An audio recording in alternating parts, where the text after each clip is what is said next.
Now I give the floor to His Excellency Mr. Muhammad Hassan, Minister of Foreign Affairs of Malaysia.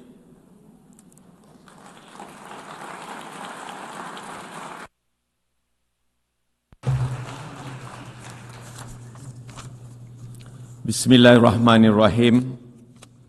Madam President, Your Excellencies, may I begin by congratulating President Annalena Baerbock on being elected as the President of the 80th session of the General Assembly. I also wish to thank His Excellency Philemon Yang for his leadership throughout the 79th session of the General Assembly. Madam President, it is now the 80th session of the General Assembly.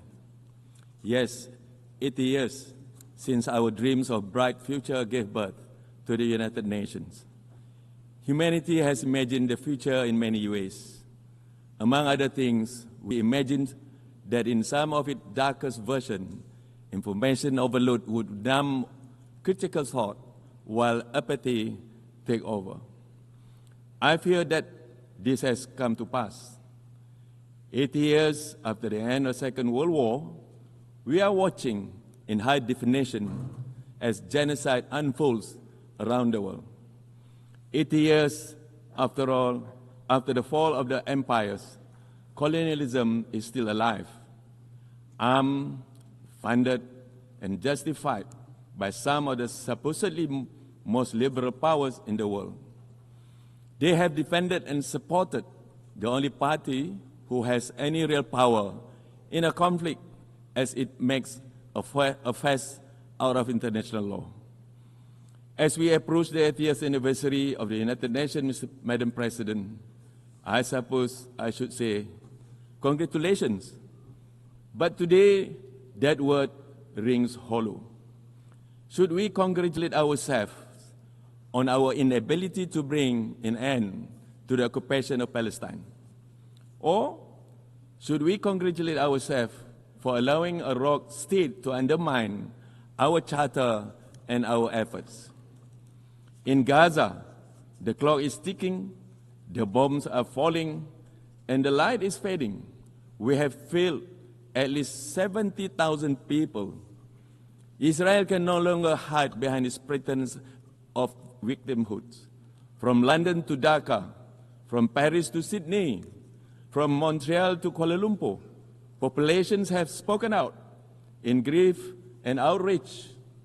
More and more people are standing up for the truth that Israel is committing genocide in Gaza.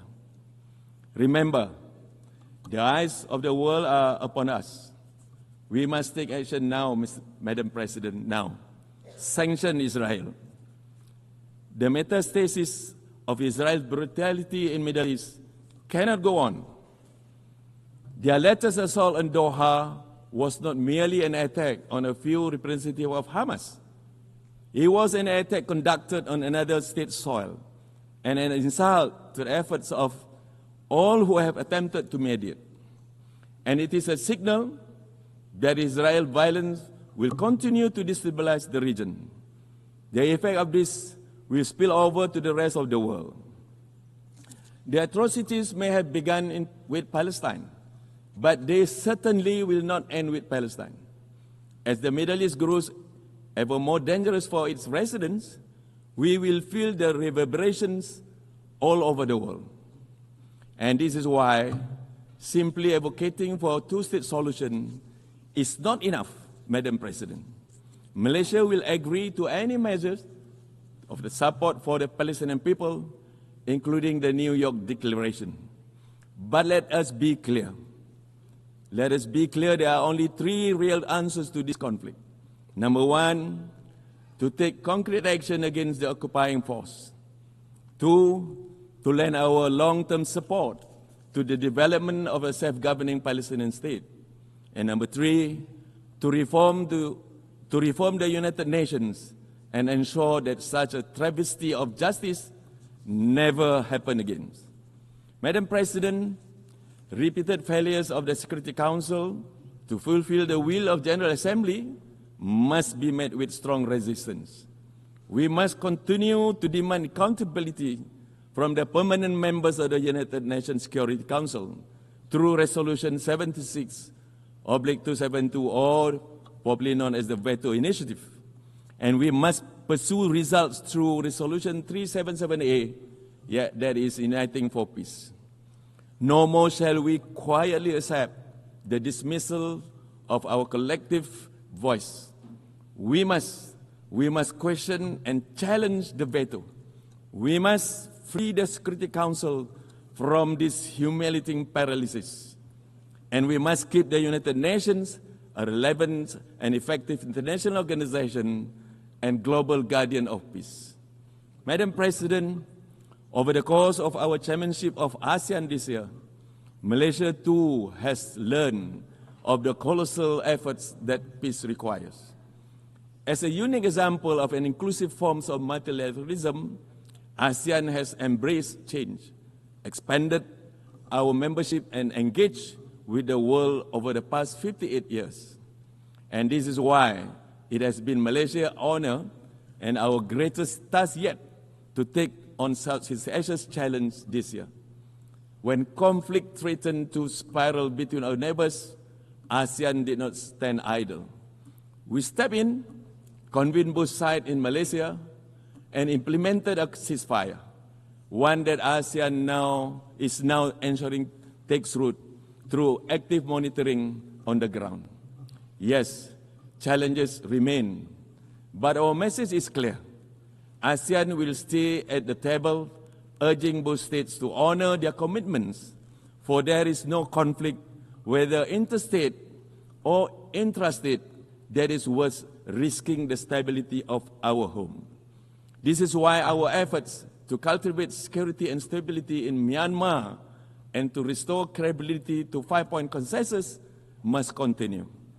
ASEAN is deeply disappointed that the agreed-upon ceasefires in Myanmar have been broken in some areas and that violence continues to endanger civilians. Those in power have a responsibility to remember that Myanmar is a part of a region, not an isolated country. There is a bright and safe future for all of our peoples if we work together in good faith towards a Myanmar-owned, Myanmar-led resolution to the crisis in the country. Madam President, as ASEAN's focus deepens on bolstering security, strengthening economic resilience, and advancing sustainability goals across the region, we will address not only our internal crisis, but also from beyond. The South China Sea must not be used as leverage in strategic competition. Southeast Asia and its waters become a theater for rivalry between superpowers. We therefore urge all parties to fully comply with UNCLOS and to avoid actions that could provoke miscalculation or conflict in the waters we share. We will also continue to champion the rights and the needs of the global South at large. Madam President, for far too long, the global South has borne the brunt of unequal economic policies that marginalize and prevent developing nations from participating fairly in the global economy. And today, the global South faces a staggering financing gap for sustainable development, despite being home to the world's most vulnerable populations. The irony is painful, Madam President. We constitute the world's majority, yet remain unrepresented in decision-making, underserved in development financing, and sidelined in global governance. These imbalances must be corrected. The voices, needs, and aspirations of the global South are not secondary. Remember this: we cannot build a fairer international order without the global South at its center. Malaysia will continue to advocate for dignity, equity, and opportunity for all developing nations.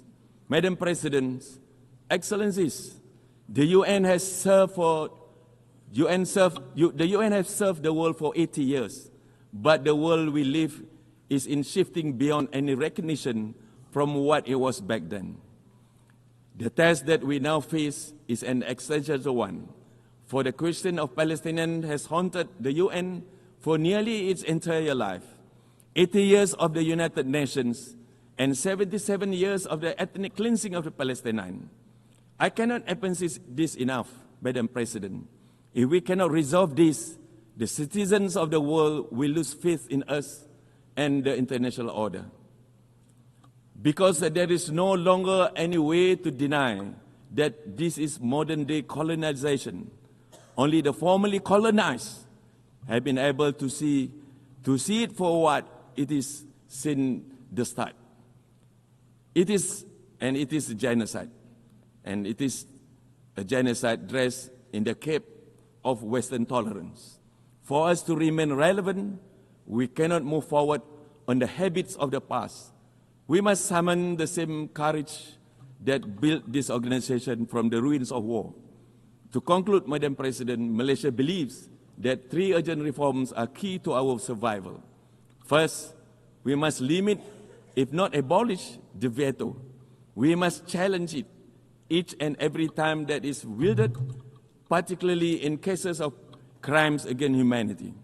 Second, authority must flow back to the General Assembly, and the most inclusive body, as the most inclusive body of this House, it should be allowed to serve as the conscience and voice of the world unimpeded. And third, we must redesign global financing mechanisms to ensure transparency and fairness for the global South. Reform is no longer a choice, it is our imperative. Madam President, to be better together, we must change together. Billions of lives depend on whether we succeed. Madam President, I thank you.